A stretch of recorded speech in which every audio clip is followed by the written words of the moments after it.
Hello बच्चों, let's read the question. The question here says secondary growth refers to blank in plant. Option A is increase in girth, B is formation of secondary tissue, C is formation of lateral meristem, D is all of the above. So for this question our key concept would be हमारा key concept होगा regarding the secondary growth.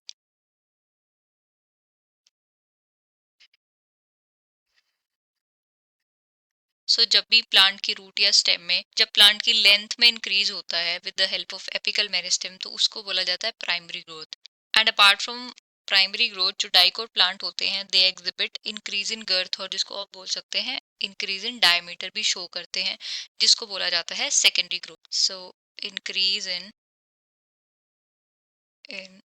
गर्थ और we can say diameter that is known as secondary growth and ये किसके अंदर होती है dicots के अंदर होती है. सो सेकेंडरी ग्रोथ में जो टिश्यूज इन्वॉल्व होते हैं tissues involved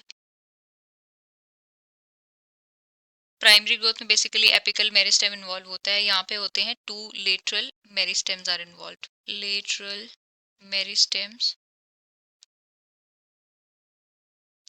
are involved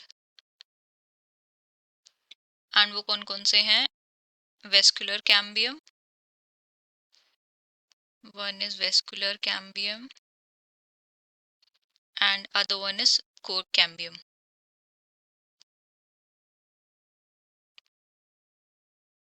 So vascular cambium जो है it form the secondary tissues during secondary growth. Form secondary tissues that include secondary xylem and secondary phloem. So secondary growth refer to increase in girth. हाँ increase in diameter होता है. Formation of secondary tissue हाँ secondary growth में जो है secondary tissue बनते हैं secondary xylem secondary phloem. And C is formation of lateral meristem. हाँ lateral meristem की formation भी होती है. lateral meristem ही जो है further secondary growth के लिए responsible होते हैं. तो तीनों ही statement जो है right है regarding the secondary growth. तो हमारा final answer क्या होगा option D. So final answer for the question is option D.